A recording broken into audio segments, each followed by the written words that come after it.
Hi, everybody. Start. So once or twice every week for the past year, as part of a research project that examines the, hang on, am I on the right slide?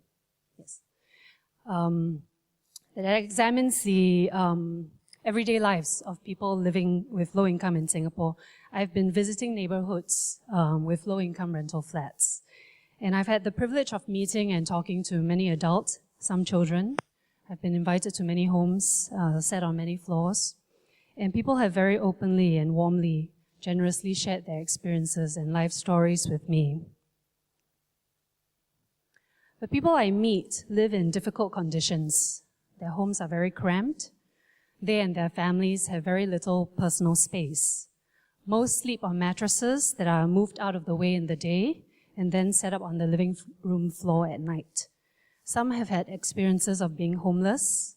A few still have family members camping out by the beach. One told me that she and her family used to live with another extended family in a 2-room flat, 10 people in total in a household, and that her children and husband slept in the corridor at night. Often there are bed bugs. They keep children up at night, making it difficult to wake up for school. And as a result, often children don't go to school regularly. The people I meet live on very, very tight budgets. This means that they have enough only for expenses for a given day or a given week. They know exactly how much they can spend each trip to the NTUC or to the market. They know exactly how much each item costs. They sometimes have a history of debt and so have been compelled to pay their utilities upfront via a top-up system. This means they have to make trips to SingPost every week to pay their cards, to top up their cards for their utilities. So actually not having cash creates a lot of extra work. They worry about their children, about them doing poorly in school, about them not going to school, about them falling into bad company, about them smoking, about them becoming parents too young. Poignantly, they worry that their children will follow in their footsteps. I feel bad for them as parents, that wanting your child to listen to you and yet feeling that they should not be like you. I think that takes a tremendous emotional toll. And they're very worried all the time about not having enough money for very basic things like food. Most of the low-income people I meet work or has a family member who does. Their work tends to be very poorly paid. A lot of their work occurs during odd hours of the day, hours that are different from the operating hours of childcare centers. Most of the work is very physical. So by their 40s, and many of them have started work very early on in their lives. By their 40s, many of them have been in very physical, low-wage work for several decades. It shouldn't be a surprise that some of them are unable to persist in this work when they're still relatively young. So some of them find it very hard to be stably employed in jobs that they are qualified to be employed in. Many of the women that I meet are taking care of their families. Often this involves caring for children. Sometimes this involves caring for the old. They have a lot of errands to run, a lot of housework to do. This work is intensive, it is relentless, and they never have any paid workers to do any of them.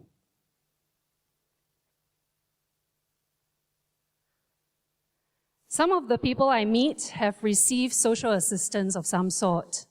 This assistance is always temporary. It is always highly conditional. It tides them over extreme crises, but in general, it doesn't get them out of their everyday crises. The people I meet have everyday experiences of being disrespected, of having their pride and dignity overlooked and injured. This includes when they have no choice but to seek social assistance. They have to bring 8 documents, they have to tell their life stories, all of this in exchange for 3 to 6 months of a few $100s each month. I think it's safe to say that none of us in this room would put up with the indignities and disrespect that is institutionalized and embedded into our system of social assistance.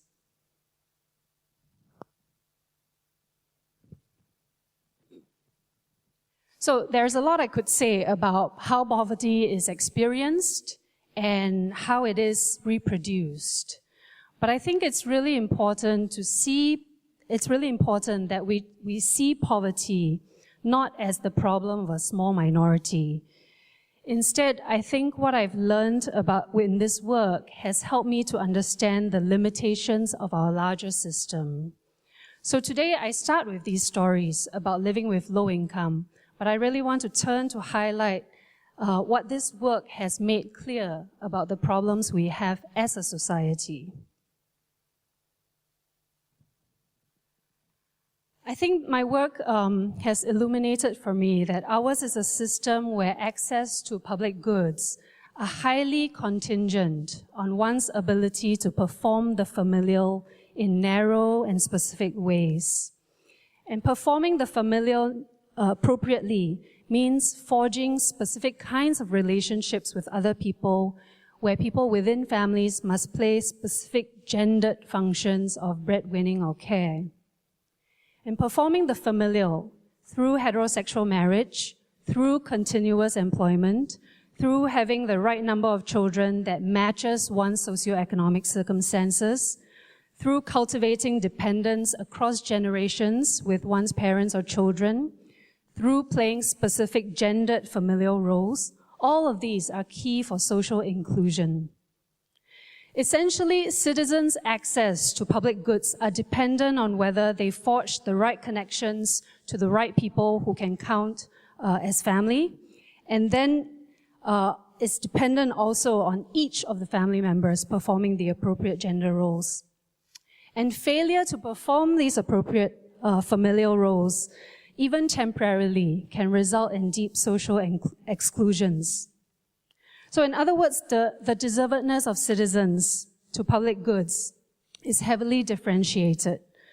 The idealized family is deployed to obscure the many difficulties and inequalities that this creates. This is arbitrary, unjust, and irrational, and this is particularly apparent when we look at things like children in low-income households, access to preschool, and preschool support depends on their parents adhering to requirements around employment. It's equally arbitrary that many women's old age security or health care is so heavily dependent on men or on their adult children. This effectively means that a person's citizenship rights is mediated through another person. The regime we have, which defines a certain sort of family as precondition, essentially creates groups with different citizenship rights. Second, there is a strong myth and burden of being independent in our society. I see this strongly when I see people with very low income struggle to get social assistance or refuse to get social assistance. Ours is a system that takes the logic of capitalist competition and individualism and tries to reproduce it in the societal functions of social protection. There are many things problematic with this. One of these is that it overlooks an important aspect of being human: dependence and mutual dependence. In every life, there are moments of dependence. We're born dependent, we grow old dependent. But importantly, in between, there are numerous periods when we have to depend on others for various needs. At most points in most lives, people are both caring for or being cared for in important ways. The system in which we live, where our access to public goods and public support is so highly contingent on full-time and stable employment, has framed dependence as a bad habit rather than a human trait. And it has framed independence very narrowly in terms of employment, as if those who are employed are not dependent on others to take care of the many needs of being human. So this actually is a picture of my mom and my daughter when she was younger. But the dependents I want to point to here actually are my husband and I, yeah, not them. I mean, and they are marked as the dependents, but really we are, yeah, in this photo. So people bear different costs for this kind of myth around dependence and independence. Some men bear the material and psychological burden of breadwinners. Some women bear the burden of being cast as parasitic and materially excluded from long-term security when they step out of employment to take care of others. All members of our society bear the burden of imagining we live alone in lives that are mutually independent.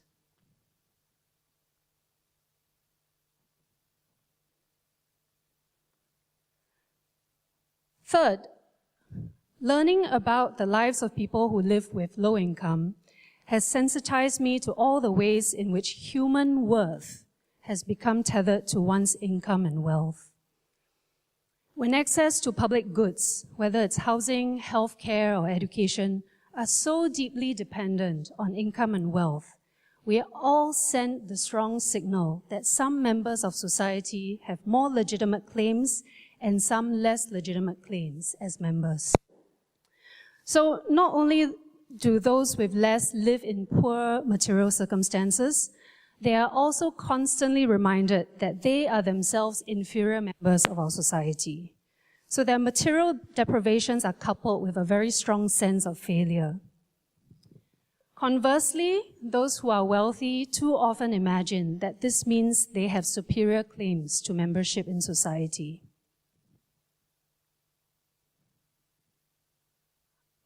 It's easy to listen to stories about people who live with limited income and get overly sentimental and romantic, imagining that there is this group out there that we should try to help through individual acts of goodwill and charity. That is, in fact, sometimes my own emotional response doing this work. But I think this is the wrong response, or at least it's an incomplete response, because ultimately, it's a self-centered and self-indulgent response, and people feeling bad about others has rarely on its own triggered action. And it's also the wrong response because it's narrowly focused on individual stories rather than the big picture. Most importantly, I hope I've started to illustrate that it's the wrong response, or at least the incomplete response, because although the very low income's material conditions are particularly pronounced, the conditions they are in and the conditions that their children find themselves in are a logical outcome of our system rather than an aberration. Let me repeat that, since that's the main point I hope you walk away with. Although the very low income's material problems are particularly pronounced, and the conditions they are in and the conditions their children find themselves in, or the conditions they are in and the conditions their children are in, are a logical outcome of our system, not an aberration. The increased attention that is now being paid to the very low income, if it is to lead to dreams, should first begin with the recognition that their dreams are no different from our dreams, that their circumstances are not disconnected from our circumstances. We are part of the same system. Some of us are beneficiaries, others are victims. Many of us are both in one way or another. Which is to say, if we dream of social justice, social inclusion, and equality, then we must first start by recognizing we are in fact on the same boat. Every person, even if they have benefits to reap from the existing regime, also loses something profound in this system. So we have to ask uncomfortable questions about who in the current system is benefiting from what, how, and at what cost to whom. It means asking what some of us must give up, what privileges, what unfair advantages, in order that we all live in a more genuinely connected and humane society. And it means examining and having the courage to consider what we stand to gain in return. I'll end with dreams. I dream of a society that does not demonize dependence, that recognizes it as an integral part of being human. I dream of a system that doesn't cast families and familial ties in narrow ways. I dream of a society where citizenship rights and privileges are not contingent on narrow practices and are not arbitrarily unequal. Most of all, I dream of a society that sees and experiences itself as a society, not as disconnected individuals who happen to live on the same island. Thank you.